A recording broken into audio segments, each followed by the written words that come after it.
the Kilpatrick Townsend and Stockton Law Firm, for inviting me today on behalf of my school and my principal to commemorate and celebrate the lives of African Americans and the impact they have had on past and present generations. In addition, I also want to take this time to express personal gratitude for their sacrifices, which will impact the lives of future generations. Although I've only been on this earth for 16 short years, I have seen, heard, read, and experienced so much that even when my mom says, "Girl, I've been on this earth much longer than you don't know everything," sometimes I feel like I do know quite a bit.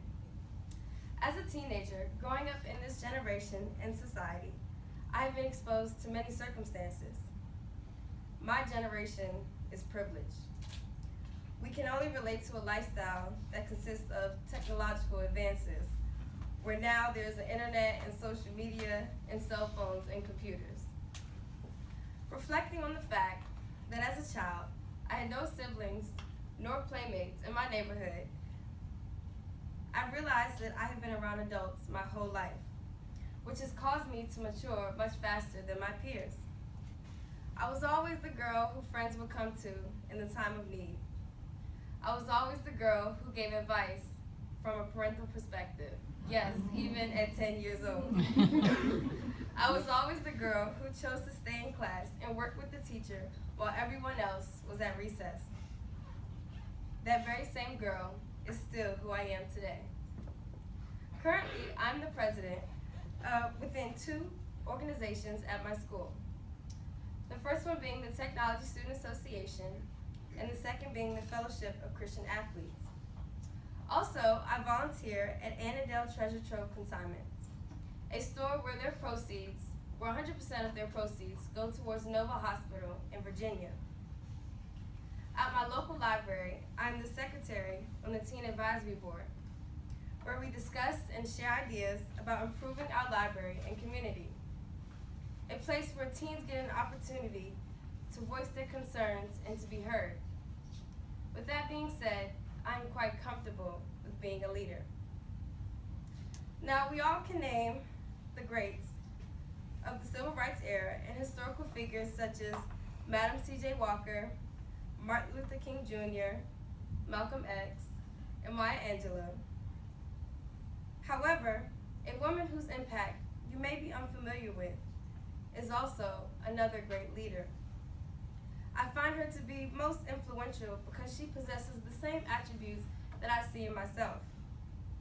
Allow me to introduce to you a woman by the name of Barbara Rose Johns. Miss Barbara Johns was born in New York City on March 6, 1935, but was raised in Prince Edward County, located in Farmville, Virginia. During that time, the schools in Virginia were segregated. Blacks went to one school and whites went to another. She attended Robert Russa Martin High School, an all-black high school where the conditions and the environment were not suitable towards success to her and her fellow student body. The school contained many insufficiencies, such as poor equipment, materials, and facilities. Rooms that were supposedly made to serve as classrooms had tar paper walls and roofs, all of which no white school was ever subjected to. Despite the prevalent challenges that African Americans continuously faced, Barbara Johns had finally said enough. At only the age of 16, she became a student civil rights activist, taking on a risk, doing what no other had the courage, diligence, or faith to carry out. In 1951, history was made. Ms. Johns initiated a student strike where all of the students in her school walked out, expressing their grievances and protesting the unjust treatment of African Americans in a place where you are supposed to learn, network, establish relationships, and acquire new skills. But how can you do that comfortably and successfully when your classroom can be described as a tar paper shack?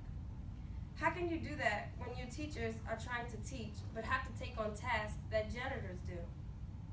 How can you do that when the textbooks that are being used are old, used, damaged books passed down by white schools, vandalized by white kids who purposely write derogatory and hateful terms because they know where the books are going. Barbara Johns concluded that it was time for a change. Grabbing the attention of the members of the NAACP, the National Association for the Advancement of Colored People, a lawsuit was filed entitled Davis versus Prince Edward in 1951, which represented all of the students in her high school. This case set a platform for the well-known 1954 Brown versus Board of Education case, which ruled that racial segregation and the separate but equal law were unconstitutional. However, that was not the end. Even though the Supreme Court declared the state's and the county's actions as being unlawful, they still refused to integrate the schools. So they closed down every single school in Prince Edward County for a total of 5 years, from 1959 to 1964. As a high-achieving student, I aspired to be like Barbara Johns. Her leadership qualities serve as a catalyst for my admiration of the young lady she unapologetically presented herself as. She was only 16 years old, a junior in high school. I am only 16 years old, also a junior in high school. Her willingness and desire to unite people are also aspirations that I have. After high school, she continued her education at Spelman College. And although she did not graduate from there, the fact that she was even admitted into the school exemplifies the type of women who attended Spelman, just as my mother did. Viewing her as a determined collegiate woman, I see a person I would like to emulate. Ironically, Spelman has always been forefront in my mind as a college I truly would like to attend, where I would like to study psychology to become a counseling psychologist. In life, we all encounter daily struggles, just like Barbara Johns did. Nothing was easy. It took strength and dedication for her to make a significant change. Studying psychological concepts elucidate what is necessary to know, which will allow me to help myself so I will be able to help others. We all have a gift, which is, by the words of the successful comedian and entrepreneur Steve Harvey, something you do great effortlessly. Helping others is my gift. Therefore, I directed my focus to a field I knew consisted of helping others. Her tenacity added fuel to the civil rights movement because she never quit, fighting to succeed, not only to help herself, but to help others. Her words empowered those who wanted change and fairness, but needed a guiding force. It reminds me about a quote that states, "Evil flourishes when good men do nothing." As stated in a memoir of hers, she says, "It was time that Negroes were treated equally with whites. Time they had a decent school. Time for the students themselves to do something about it. There wasn't any fear. I just thought, this is your moment, seize it." She had to be tenacious, willing to fight, and willing to risk. I personally would like to thank my principal, Mr. Adams, who is not present today, but here in spirit, and my teachers, Mrs. Strickland and Mr. Davis, as well as my mother, for guiding me.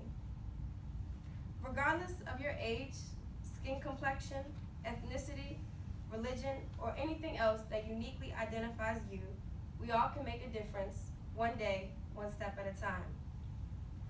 In the words of a song from the great songstress Diana Ross, reach out and touch somebody's hand. Make this world a better place if you can. That is what I believe Ms. Johns tried to do, and I would like to try also. Thank you once again for allowing my voice to be heard as my generation's next Barbara Johns.